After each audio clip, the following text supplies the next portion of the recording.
Hello everyone. तो last video में हमने काउंसिल ऑफ मिनिस्टर को स्टार्ट किया था और हमने कवर किया था 21st क्वेश्चन तक। 22nd क्वेश्चन आज कवर करना है। देखिए क्वेश्चन हमारा है central minister who is not a member of any house, ठीक है, can remain in the office. कोई सेंट्रल मिनिस्टर जो किसी भी हाउस का मेंबर नहीं है, ठीक है, वो कब तक मिनिस्टर रह पाएंगे। तो ये हमारा क्वेश्चन है। ऑप्शन हमारे पास है 1 year, 6 months, 3 months and 1 month. देखिए सही उत्तर हमारा 6 मंथ होगा क्योंकि हमने ऑलरेडी इसको कवर किया है, ठीक है। तो ये हमारा जो है, अगर किसी हाउस के मेंबर नहीं बन पाते हैं तो फिर वो 6 मंथ्स के लिए मिनिस्टर हो पाएंगे, अदरवाइज उनको जो है अपनी सीट लीव करनी पड़ेगी, ठीक है। Next question, in India a minister who is not a member of either house of the parliament will cease to be a minister after, ठीक है, वही सेम क्वेश्चन है। तो आपका आंसर हो जाएगा 6 मंथ्स, ठीक है। नेक्स्ट क्वेश्चन है which one of the following statement is not true regarding the parliament of India, ठीक है, हमारे इंडिया के पार्लियामेंट के लिए कौन सा जो है स्टेटमेंट सही नहीं है, ठीक है। तो अब देखिए पहला हमारा स्टेटमेंट है, ए है, constitution provides for parliamentary form of government, ठीक है। तो आपको पता है कि पार्लियामेंट्री फॉर्म ऑफ गवर्नमेंट जो हमें प्रोवाइड की जाती है कॉन्स्टिट्यूशन के द्वारा, बिल्कुल सही है ये। नेक्स्ट हमारा है the function of the parliament is to provide for a cabinet, ठीक है, तो ये भी सही है कि कैबिनेट को प्रोवाइड करना फंक्शन है, ठीक है। तो ए और बी दोनों सही हो जा रहा है।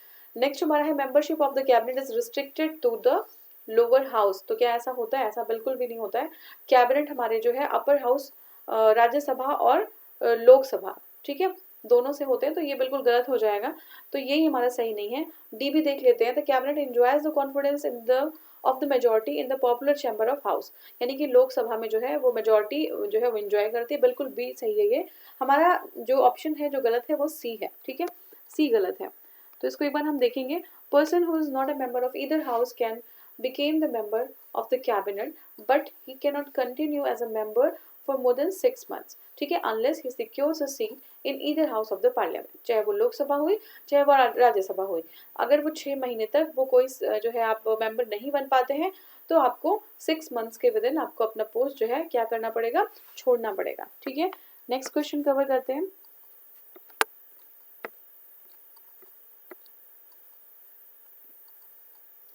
देखिए मैंने आज कमेंट सेक्शन देखा और उसमें प्रियेश जी और सागर जी का मैसेज आया हुआ था, ठीक है। I am taking your comment very seriously, ठीक है। मैंने स्टार्ट किया था तो मैंने यही सोच के स्टार्ट किया था कि ये है, इसको लोगों को बेनिफिट हो पाए, ठीक है। मुझे पता है ये फेयर आइडिया है मुझे कि जब भी कोई वीडियो वगैरह सुनते हैं लोग तो ज़्यादा, और ये घटना चक्र जैसी बुक है कि किसी भी एग्जाम जब वो आता है तो आदमी रिवीजन करता ही करता है, या ऑल ओवर द ईयर उसको देखता ही रहता है, ठीक है ना। इस तरीके से वो इजी हो जाएगा थोड़ा सा, उसको सुनने समझने में ज़्यादा जो है जल्दी जल्दी कवर हो सकता है। आप 1.5 2x पे करके सुन सकते हैं अगर स्पीड आपके लिए सही है उतनी है तो, ठीक है। बट क्या होता है ना कि जब देखो कि रिस्पॉन्स बहुत ज़्यादा उस तरीके से नहीं आ रहा तो मुझे कहीं ना कहीं लगता है कि वो इतनी ज़्यादा बेनिफिट नहीं कर रही है लोगों को, ठीक है ना। तो इस वजह से मैंने वो वीडियोस बना रही थी, मैंने डिसकंटिन्यू कर दिया, बहुत ज़्यादा ऐसा कोई मतलब स्केड्यूल वाइज वो नहीं चल रहा है, बस यही रीज़न था। आज भी मैं स्टार्ट किया था, मैंने सोचा था कि हिस्ट्री की वीडियो कवर करूंगी, बट मैंने अभी कमेंट देखा तो मैंने कहा नहीं, पहले पॉलिटी और ज्योग्राफी की कर लेते हैं, ठीक है। तो इसी मंथ में आपकी पॉलिटी और ज्योग्राफी हिस्ट्री सारी चीज़ें हो जाएंगी, ठीक है। बस प्रॉब्लम ये रहती है कि कॉन्फिडेंस खुद से नहीं आता, जब लगता है कि बहुत ज़्यादा जो है लोग नहीं इसको देख रहे हैं तो लगता है कि शायद वो बहुत काम की नहीं है लोगों के, ठीक है ना। तो इस वजह से मैंने वीडियो जो है इतना ज़्यादा मैं नहीं कर पा रही थी, कंटिन्यू नहीं कर पा रही थी। सोचती थी करूँ बट नहीं, अगर किसी को ज़्यादा 2-4 लोग हैं जो डिमांड कर रहे हैं, अदरवाइज लोगों को नहीं पता है और नहीं बेनिफिट हो रहा है तो फिर मुझे नहीं लगता कोई पॉइंट है इस तरीके का बनाने का। मेरा मेन एम यही था, ठीक है, बाकी चीज़ें सेकेंडरी होती, मेन एम मेरा यही था कि ये चीज़ जो है जब वीडियो बनाई जाए तो लोगों को जो है बेनिफिट हो जाए, थोड़ा सा उनका रिवीजन फास्टर हो जाए, ठीक है ना। चलिए ठीक है, ये जो है मैं आपको इसी मंथ में मैं सारे जो मेरे कौन कौन से छूटे हुए हैं, शायद पॉलिटी, ज्योग्राफी एंड हिस्ट्री के पोर्शंस हैं जो मैंने स्टार्टिंग में किया था। ये आपका एंशंट और मिडिवल इंडिया, वो बहुत ज़्यादा क्लियर नहीं था क्योंकि तब मुझे बहुत आइडिया नहीं था कि मुझे कैसे बनाना है। तो अभी धीरे धीरे इम्प्रूव हो रहा है चीज़ें, तो वो बहुत क्लियर नहीं है। तो मैं कोशिश करूँगी कि तीनों ही इसी मंथ में पूरे हो जाएं, तीनों ही पूरे हो जाएंगे इस मंथ में। मे बी कितना भी बचा हुआ 20 डेज, तो मैं कोशिश करूँगी, हाँ मैं कोशिश करूँगी कि मे बी 10 डेज और लग जा रहे हैं तो पूरे 30 दिन में मैं कोशिश करूँगी 1 महीने में ये पूरी वीडियोज़ आपको कवर करके दे दूँ, ठीक है। चलिए नेक्स्ट हमारा है the council of ministers collectively responsible. ठीक है, किसके लिए कलेक्टिवली रिस्पॉन्सिबल होते हैं? तो अभी हमने जस्ट देखा कि पहली बात तो आपको लोकसभा के लिए होते हैं, ठीक है, हाउस ऑफ पीपल, तो ये आपको पता ही है, तो ये सही हो जाएगा। दूसरा है अंडर द कॉन्स्टिट्यूशन ऑब्लिगेशन, ठीक है, तो बिल्कुल सही है, कॉन्स्टिट्यूशन ऑब्लिगेशन के अंडर भी जो है ये इनका रिस्पॉन्सिबिलिटी होती है कुछ। और ये हमारा है एज पर आर्टिकल 75(3), ठीक है, तो बिल्कुल सही है, ये तीनों सही है। नेक्स्ट हमारा है एज पर आर्टिकल 74(3), तो देखिए 74(3) जैसा कोई भी आर्टिकल नहीं है, तो ये जो है हमारा बिल्कुल भी गलत हो जाएगा। 1, 2, 3 हमारा सही है, और हम ढूंढ लेते हैं, ये हमारा बी है 1, 2, 3, ठीक है, तो बी हमारा सही है। देखिए according to article 75(3) the Indian constitution the council of ministers shall be collectively responsible to the Lok Sabha, it is a constitutional obligation. Article 75(3) excuse me does not exist in the constitution, ठीक है, तो ये हमारे constitution में है ही नहीं, ठीक है, देयरफॉर स्टेटमेंट 1, 2, 3 आर करेक्ट, ठीक है, तो बी ऑप्शन हमारा सही हो जाएगा। और नेक्स्ट हमारा क्वेश्चन है council of ministers responsible to, किसके लिए रिस्पॉन्सिबल होते हैं? President, speaker, prime minister, parliament. देखिए लोकसभा नहीं है, लोकसभा सही आंसर है, तो ये यहाँ पे इसलिए स्टार बना हुआ है। देखिए council of ministers collective responsible to Lok Sabha, since Lok Sabha is not given in the option, so nearest answer जो है पार्लियामेंट हो जाएगा हमारा, बट लोकसभा हमारा सही उत्तर होना चाहिए था, ठीक है। नेक्स्ट है to whom the council of minister responsible, किसके लिए रिस्पॉन्सिबल है? तो ये हमारा है parliament, president, speaker, speaker of Lok Sabha, Rajya Sabha, तो हमारा देखिए जो काउंसिल ऑफ मिनिस्टर होते हैं लोकसभा के लिए रिस्पॉन्सिबल होते हैं, यही हमारा होगा, नहीं होगा तो पार्लियामेंट तो हमें लगाना ही है, ठीक है। नेक्स्ट हमारा है the council of minister is collectively responsible to which of the following, किसके लिए रिस्पॉन्सिबल होता है? तो डी हमारा है लोकसभा के लिए, ठीक है, लोकसभा के लिए वो रिस्पॉन्सिबल होता है, तो डी हमारा सही आंसर हो जाएगा।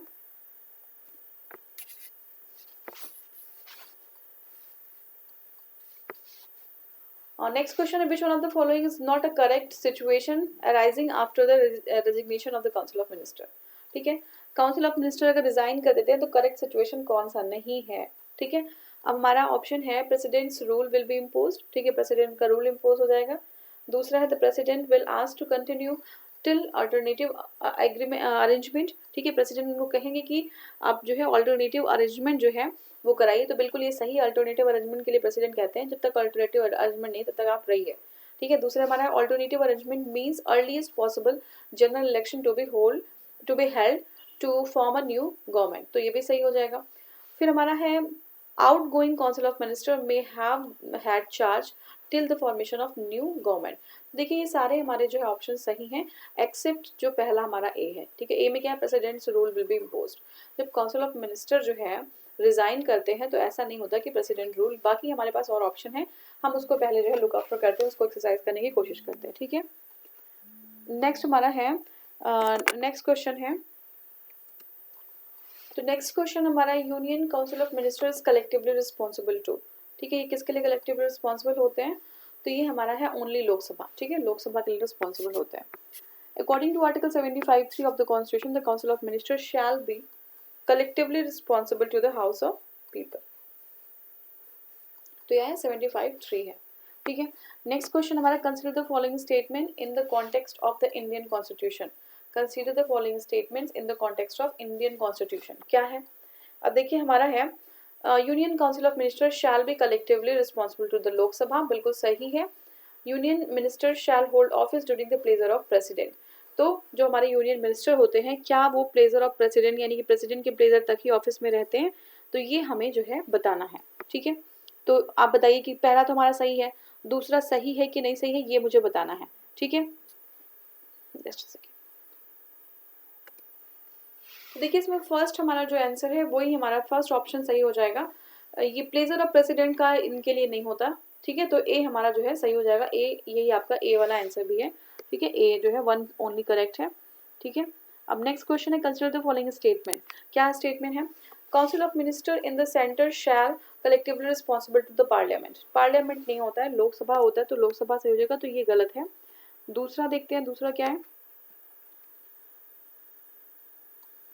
सेकेंड हमारा स्टेटमेंट है union minister shall hold office during the pleasure of president, ठीक है, अभी हमने जस्ट देखा था कि ये प्लेजर ऑफ प्रेसिडेंट है या नहीं है, union minister shall hold office during the pleasure of president, ये हमें क्या करना है इसमें।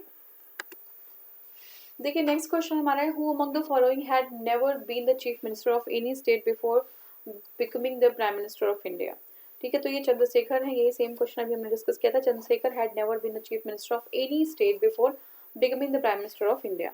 नेक्स्ट क्वेश्चन है, who among the following was the member of Lok Sabha during the prime minister his prime ministership. ठीक है, तो क्या था, who among the following was the member of Lok Sabha during his prime ministership. तो ऑप्शन हमारे पास है देवेगौड़ा, आई के गुजराल, चंद्रशेखर और डॉक्टर मनमोहन सिंह। सही उत्तर हमारा है ये आपका चंद्रशेखर। ठीक है, देवेगौड़ा, आई के Gujral and Manmohan Singh were not the members of Lok Sabha during their prime ministership, while Chandrasekhar was the Prime Minister of India 1990 to 1991 and also the member of the Parliament from the Balia Lok Sabha constituency। Ballia कहाँ पे है, UP में है। ठीक है, next हमारा, which one of the following Prime Ministers of India never attended the Parliament during his tenure। ठीक है, उन्होंने पार्लियामेंट को कभी अटेंड ही नहीं किया अपने टेन्योर में, तो कौन थे ये। देखिए ऑप्शन हमारे पास अटल बिहारी वाजपेयी, वीपी सिंह, चंद्रशेखर और चौधरी चरण सिंह। तो आंसर हमारा है चौधरी चरण सिंह। ठीक है, चौधरी चरण Singh, he never attended the parliament during his tenure. ठीक है, चौधरी चरण Singh was the Prime Minister of India 28 July 1979 to 14 January 1980। ठीक है, during his tenure he never attended to the Lok Sabha as Indian National Congress withdrew its support before sitting इन लोकसभा। ठीक है, sitting होने से पहले ही अपना सपोर्ट उन्होंने वापस ले लिया था, कौन, आईएनसी ने। ठीक है, नेक्स्ट हमारा है वर्ड मंत्रिमंडल। ठीक है, कौन सा वर्ड है, मंत्रिमंडल, यानी कि cabinet is mention only once in the constitution it is in. तो ठीक है, ये जो है हमारा आर्टिकल 352 में मंत्रिमंडल। ठीक है, मंत्रिमंडल ये या फिर कैबिनेट। ठीक है, ये जो है कहाँ पे मेंशन है, ये आपका आर्टिकल 352 में मेंशन है, ओनली वंस। ठीक है, सिर्फ एक बार मेंशन है ये। अब नेक्स्ट क्वेश्चन देखते हैं। अच्छा, इसका एक्सप्लेनेशन भी बचेगा। हाँ, the word cabinet is mentioned in the Constitution of India in Article 352(3) says that President shall not issue a proclamation unless the Union Cabinet communicates him in writing। ठीक है, तो प्रेसिडेंट जो है वो इशू नहीं करते प्रोक्लेमेशन जब तक कि जो है हमारा जो यूनियन कैबिनेट है उनको जो है राइटिंग में कम्युनिकेट नहीं करता दैट सच अ प्रोक्लेमेशन में बी इशूड। ठीक है, जब तक ये वो बताते नहीं कि प्रोक्लेमेशन इशू करना है रिटन में, तब तक वो जो है इशू नहीं करते president. It is note worthy that the word cabinet has been mention 2 times in this article. 2 बार, इसी आर्टिकल में 2 बार जो है मेंशन है 352(3) में। Who among the following has been the Union Finance Minister of India। ठीक है, यूनियन फाइनेंस मिनिस्टर कौन रहे हैं ये आपको बताना है। VP Singh, R Venkat Raman, Y B Chauhan. ठीक है, फिर है प्रणब मुखर्जी। तो हमारा ऑप्शन सारा ही सही हो जाएगा, क्योंकि कह रहे हैं कि यूनियन फाइनेंस मिनिस्टर कौन रहे हैं, तो वीपी सिंह भी रहे हैं, वेंकट रमन भी है, वाई बी चौहान भी रहे और जो है आपका प्रणब मुखर्जी भी रहे। तो हमारे इस हिसाब से डी होना चाहिए, देखते हैं इसको, डी। ठीक है, देखिए वीपी सिंह जो है उनका टेन्योर था 1984 से 87, वेंकट रमन का जो है 1980 से 82, वाई बी चौहान का जो है 1971 से 75, प्रणब मुखर्जी का है 2019 से 2009 से 12। ठीक है, 2009 से 12। The policy of liberalization, privatization and globalization was announced as new economic policy by Prime Minister। तो ये बहुत ही इजी क्वेश्चन है। प्राइम मिनिस्टर जो है राव थे, राव और मनमोहन मॉडल को कहते हैं, तो राव जी थे उस टाइम जो है आपका प्राइम मिनिस्टर, और फाइनेंस मिनिस्टर मनमोहन सिंह जी थे। ठीक है, the policy of the liberalisation, privatisation and globalisation को एलपीजी भी कहते हैं, एलपीजी भी कहते हैं, 1991 में आई थी। ठीक है, 1991 में आई थी, और announced as a new economic policy by the prime minister Narasimha Rao 24 July 1991। ठीक है, नेक्स्ट क्वेश्चन हमारा है, which one of the following statement is not true about the doctor Manmohan Singh. कौन सा स्टेटमेंट सही नहीं है, हमें ये बताना है। पहला हमारा है former finance minister of India, former governor of RBI. ठीक है, दोनों ही सही है। फॉर्मर गवर्नर ऑफ कौन सा सही नहीं है। ठीक है, ये दोनों सही है। नेक्स्ट देखते हैं, former chairman of finance commission, तो ये फाइनेंस कमीशन के चेयरमैन नहीं थे, ये जो है रिप्रेजेंटेटिव थे आईएमएफ के, ये भी सही है। सी जो है गलत हो जाएगा, तो doctor Manmohan Singh has serve for all the post except the chairman of finance commission, तो ये हमारा गलत हो जाएगा। और नेक्स्ट क्वेश्चन हमारा है असर्शन और रीजन। असर्शन में क्या है, ministers make policy and civil servants adhere that policy. ठीक है, मिनिस्टर जो है वो क्या करते हैं, पॉलिसी को फॉर्मुलेट करते हैं, और जो है ये आपका जो सिविल सर्विस होते हैं वो पॉलिसी को अडहेयर करते हैं। बिल्कुल सही है ये। Parliamentary form of government works on the principle of cabinet collective responsibility. ठीक है, कैबिनेट की कलेक्टिव रिस्पॉन्सिबिलिटी होती है। तो देखिए मेरे अकॉर्डिंग ये जो है बोथ जो है आर और ए और आर सही है, दोनों ही सही है, बट ये एक्सप्लेनेशन इसका सही नहीं है। तो ये देख लीजिए कौन सा है करेक्ट एक्सप्लेनेशन है। इसमें क्या है, नॉट करेक्ट एक्सप्लेनेशन। ये बी आपका आंसर सही हो जाएगा। देखते हैं इसको, बी। हाँ, देखिए both A and R true and R is not the correct explanation of A, as parliamentary form of the government works on the principle of the cabinet collective responsibility and policy made by the cabinet are adhered by the civil servants. Next जो हमारा question है वो है assertion और reason का। ठीक है, assertion में क्या है, the council minister of the union of India is collectively responsible to both Lok Sabha and Rajya Sabha. ठीक है, तो अभी हमने क्या देखा था कि ये जो है लोकसभा को होते हैं, राज्यसभा को नहीं होते, तो ये आपका गलत हो जाएगा। ठीक है, और आर क्या है, members of both the houses both Lok Sabha and Rajya Sabha are eligible to the minister of union cabinet. बिल्कुल सही है ये। ठीक है, यूनियन कैबिनेट के मिनिस्टर तो लोकसभा राज्यसभा दोनों जगह से हो सकते हैं। तो जो है हमारा ये आर गलत हो जाएगा, आर सही हो जाएगा, ए गलत हो जाएगा। तो ये कौन सा ऑप्शन होगा, डी हो जाएगा। नेक्स्ट क्वेश्चन देखते हैं।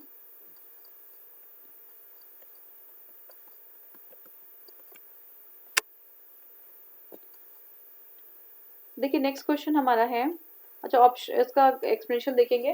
Council of minister in the union of India is collectively responsible the Lok Sabha only, article 75(3) में है, so assertion A is false. ठीक है, union minister can be the member of either house of the parliament but he is eligible to vote only in the house which he belongs. ठीक है, बात कर सकते हैं लेकिन आप वोट वहीं पे करेंगे जहां से आप बिलोंग करते हैं। ठीक है, नेक्स्ट हमारा जो है 61st क्वेश्चन देखते हैं। नेक्स्ट क्वेश्चन हमारा 61st क्वेश्चन है, consider the following statement and choose the correct answer from the code given below. ठीक है, असर्शन हमारा है describing a person as a deputy prime minister is a political decision. ठीक है, ये political decision है, तो बिल्कुल सही है, पॉलिटिकल डिसीजन ही है। दूसरा रीजन है it does not confer on him any power of the prime minister. ठीक है, तो देखिए ये हमारा जो है दोनों ही सही है, दोनों ही ऑप्शन हमारा सही है, और इसके लिए जो आंसर होगा वो बी हो जाएगा। Both A and R are true but R is not the correct explanation of B. ठीक है, कोई पावर नहीं है उनका, इसलिए जो है ये पॉलिटिकल डिसीजन नहीं है, बल्कि ये पॉलिटिकल डिसीजन है। ठीक है, किसी के एस्पिरेशंस को सेटिस्फाई करने के लिए एक पॉलिटिकल डिसीजन होता है।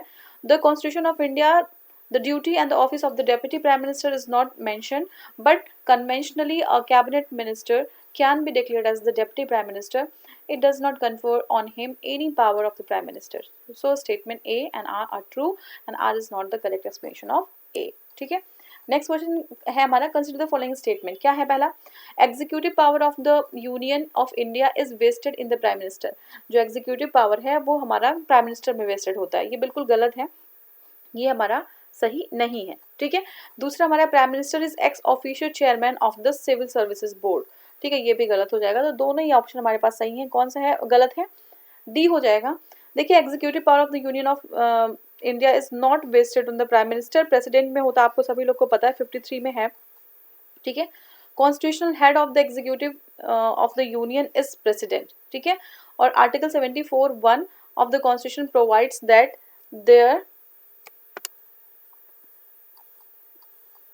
there shall be a council of minister, there shall be a council of minister with prime minister as its head to aid and advise the president, who shall exercise his or her functions in accordance with or advise. ठीक है, तो ये हो गया। the cabinet secretariat is under the direct charge of the prime minister. the administrative head of the secretariat is cabinet secretary, who is also ex officio chairman of the civil services board. Option में क्या था कि जो civil services board होता है उसके जो आपके एक्स ऑफिशियल चेयरमैन होते हैं वो पीएम होते हैं, ये बिल्कुल गलत है। ये जो कैबिनेट सेक्रेटरी होते हैं वो जो एक्स ऑफिशियल चेयरमैन होते हैं सिविल सर्विसेज बोर्ड के। ठीक है, नेक्स्ट हमारा क्वेश्चन है which with reference to the union government consider the following statement. ठीक है, हमें जो है स्टेटमेंट देखना है। हमारा फर्स्ट क्या है, the constitution of India provides that all the cabinet minister shall be compulsory the sitting member of Lok Sabha only. तो ये बिल्कुल गलत हो जाएगा, कैबिनेट में सिर्फ जो है लोकसभा के मेंबर नहीं होंगे, ये गलत है। दूसरा, the union cabinet secretariat operates under the direct control of ministry of parliamentary affairs. ठीक है, तो यूनियन कैबिनेट जो सेक्रेटरीट होता है ये जो है डायरेक्ट कंट्रोल नहीं होता पार्लियामेंट्री अफेयर्स का, ये बिल्कुल गलत हो जाएगा। तो दो भी हमारा सही नहीं है, तो हमारा आंसर हो जाएगा D, neither one not two. देख लेते हैं क्या है। The council of ministers seldom meets as a body, ठीक है, काउंसिल ऑफ मिनिस्टर बॉडी एक जो की तरह मिलती है। It is the cabinet and inner body with in the council, ठीक है, कैबिनेट जो होती है एक छोटी और बॉडी होती है काउंसिल के अंदर, और वो जो है एक बॉडी की तरह, होलिस्टिक बॉडी की तरह वो मीट करती है, which shapes the policies of the government, ठीक है। Cabinet ministers hold the charge of key portfolios, ठीक है, आपने जो है देखा होगा पोर्टफोलियो सिस्टम, तो उसी में जो है कैबिनेट जो हमारे मिनिस्टर्स हैं उन्हीं को पोर्टफोलियो मिलता है, जो इंपॉर्टेंट पोर्टफोलियोज होते हैं। There is no bar on the appointment of the person from outside the legislature as a member, but he can not continue for more than 6 months, ठीक है। देखिए सिर्फ लोकसभा के नहीं हो सकते हैं, जो कैबिनेट हमारा होता है बहुत ही क्लोज बॉडी होती है, किचन कैबिनेट का भी आपने नाम सुना होगा, तो ये जो है आउटसाइड जो है हमारी लोकसभा से भी ये लिए जा सकता है, ठीक है। ठीक है, he secures a seat in either house of the parliament in the mean time, ठीक है, 6 months में। A minister who is member of one house has right to speak and to take part in the proceeding of the other house, though he has not right to vote in the house of which he is not a member। अगर लोकसभा का कोई member है तो राज्यसभा में बैठ भी सकते हैं, ठीक है, और अब जो है प्रोसीडिंग्स में पार्टिसिपेट भी कर सकते हैं, बट वो वोटिंग का राइट उनको नहीं होता, बोल भी सकते हैं वहाँ पे बट वोट नहीं कर सकते हैं, ठीक है। The union cabinet secretary is not operated under the direction of the ministry of parliamentary affairs. जो हमारा यूनियन कैबिनेट सेक्रेटरीट होता है under the supervision of the prime minister office. किसके सुपरविजन में होता है? प्राइम मिनिस्टर ऑफिस के supervision में होता है। Its administrative chief cabinet secretary who is ex officio chairman of civil services board. Hence दोनों हमारा स्टेटमेंट जो है गलत हो जाता है, ठीक है। नेक्स्ट हमारा देखेंगे कौन सा है। नेक्स्ट हमारा है 64th क्वेश्चन है, which one of the following constitutional amendment, ठीक है, विच of the following constitutional amendment states that the total number of members including the prime minister of the council of ministers shall not exceed 15% of the total member of the house of the people। तो ये 15% वाला rule है, ये किस में जो है दिया गया है, मेंशन किया गया है। तो देखिए ये हमारा जो है 91st देखिए 91st हमारा सही है।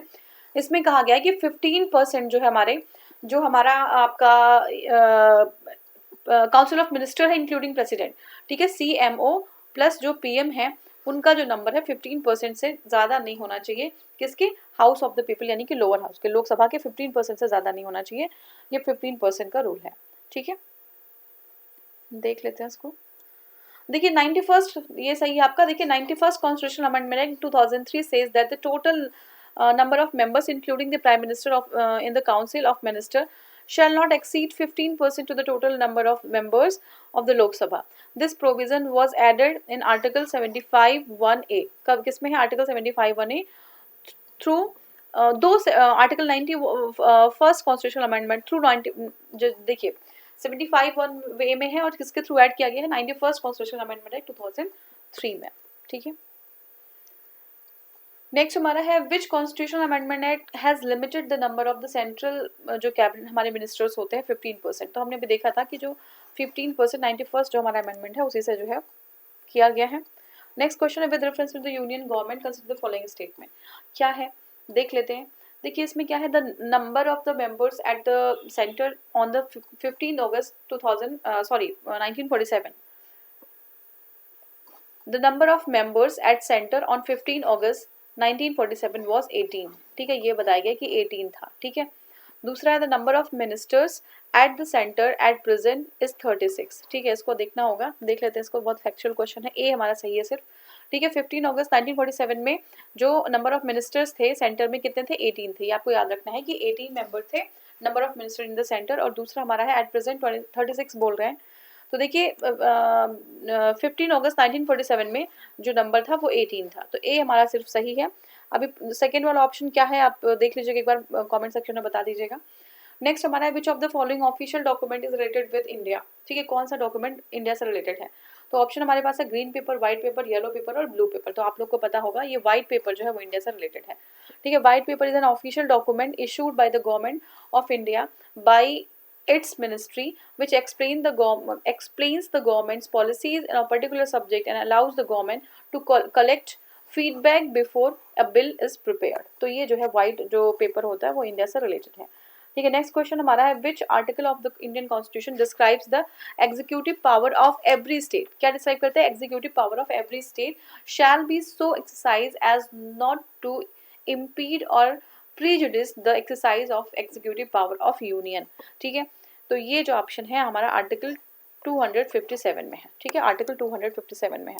According to article 257 of Indian Constitution, the executive power of the every state shall be so exercised as not to impede or prejudice the exercise of the executive। ठीक है, तो एग्जीक्यूटिव का exercise जो है prejudice नहीं होना चाहिए इस तरीके का। ठीक है, and the executive power of the union shall extend giving such directions to states as may appear to the government of India necessary for the purpose। ठीक है, नेक्स्ट क्वेश्चन है reorganization of union cabinet is based on the report of। ठीक है, union cabinet का reorganisation किसके report पे based था? तो it's based on the report of the Gopalaswami Ayyangar. ठीक है, किसके? Gopalaswami Ayyangar. The reorganisation of the union cabinet। ठीक है, union cabinet based on the report of the N Gopalaswami Ayyangar. Next question हमारा है which of the following is are the functions of the function or functions of the cabinet secretariat। ठीक है, कौन सा function है cabinet secretariat का, ये हमें बताना है। देखिए फर्स्ट हमारा क्या है, फर्स्ट कह रहे हैं preparation of agenda for cabinet meetings. Cabinet meeting के लिए एजेंडा को प्रिपेयर करना। ठीक है, बिल्कुल सही है।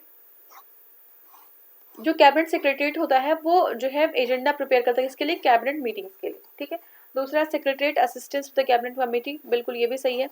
सेक्रेटरियल जो असिस्टेंस होता है किसको? कैबिनेट कमेटी को, वो भी करता है, तो ये भी सही है हमारा।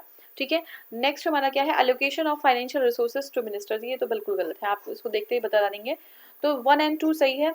1 एंड 2 कौन सा ऑप्शन है? ये सी है, सी सही होगा, देख लेते हैं। देखिए cabinet secretariat has been given in place in first schedule of the rules made under the government of India allocation business rules। ठीक है, तो देखिए जो एलोकेशन बिजनेस रूल्स है 1961 का, उसमें जो है मेंशन है कैबिनेट सेक्रेटरीट का। इनका फंक्शन हमने देख लिया। फाइनेंशियल मैटर में इनका कोई जो है वो नहीं होता कि फाइनेंशियल जो है ये आपका फाइनेंसेस डिवाइड करते हैं, मिनिस्टर्स को देते हैं, ऐसा नहीं होता है, ये गलत हो जाएगा। तो देखिए subject allotted to the secretariat are, कौन कौन से सब्जेक्ट है? सेक्रेटरियल असिस्टेंस देते हैं कैबिनेट को एंड कैबिनेट कमेटीज को। ठीक है, administration of the rules of the business और secretariat assistance provided by the cabinet secretariat to the cabinet and cabinet committees are, कौन कौन से होते हैं? पहली बात तो convening the meeting of the cabinet, cabinet की मीटिंग को कन्वीन करना on the orders of the prime minister. अगर पीएम ऑर्डर करेंगे कि कैबिनेट मीटिंग बुलाना है तो ये सारा जो है वो कन्वीन करेंगे meeting. Preparation and circulation of agenda. ठीक है, एजेंडा को प्रिपेयर भी करेंगे और सर्कुलेट भी करेंगे। Preparing a record of discussion taken. ठीक है, जो भी डिस्कशन मीटिंग के बाद जो लिए जाते हैं उसका रिकॉर्ड प्रिपेयर करते हैं हमारे कैबिनेट जो सेक्रेटरीट होते हैं। Circulation of record after obtaining approval of the prime minister. अब देखिए जो रिकॉर्ड उन्होंने बनाया है, जो डिसीजन हुआ है उसके बेस पे, तो उसका जो अप्रूवल है वो प्राइम मिनिस्टर करता है। सर्कुलेशन प्राइम मिनिस्टर अप्रूवल कर देंगे तो उसका सर्कुलेशन जो हमारे कैबिनेट सेक्रेटरीट कर देंगे। Watching implementation of the decision taken by the cabinet. अब देखिए कैबिनेट ने जो भी जो है डिसीजन लिया है उसका इम्प्लीमेंटेशन हो रहा है कि नहीं हो रहा है, इसका काम कौन करेगा? ये हमारी कैबिनेट सेक्रेटरीट करेगी। ठीक है, नेक्स्ट हमारा है promotion of the inter ministerial coordination. ठीक है, इंटर मिनिस्ट्री के अंदर जो है कोऑर्डिनेशन जो होनी चाहिए मेंबर्स में, वो देखते हैं। The coordination is required for removing difficulties, removing differences, overcoming delays and coordination in the administrative actions and coordination of policies. तो आपको पता है कोऑर्डिनेशन किस तरीके की होती होंगी।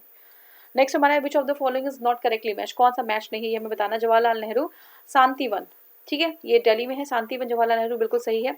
लाल बहादुर शास्त्री है विजय घाट, ये भी सही है। ठीक है, आपने देखा होगा कि कभी जो है कोई किसी ओकेजन पे लोग विजय घाट या फिर यहाँ पे जो है जाते रहते हैं श्रद्धांजलि देने के लिए। इंदिरा गांधी शक्ति स्थल, ये भी सही है। राजीव गांधी जो है कर्म भूमि, ये जो है हमारा गलत हो जाता है, ये सही नहीं है। ठीक है, तो ये हो गया। देखिए कर्म भूमि लैंड ऑफ ड्यूटी, कर्म भूमि क्या है? Land of duty is the memorial of the 9th president of India doctor Shankar Dayal Sharma. तो कर्म भूमि किसकी है?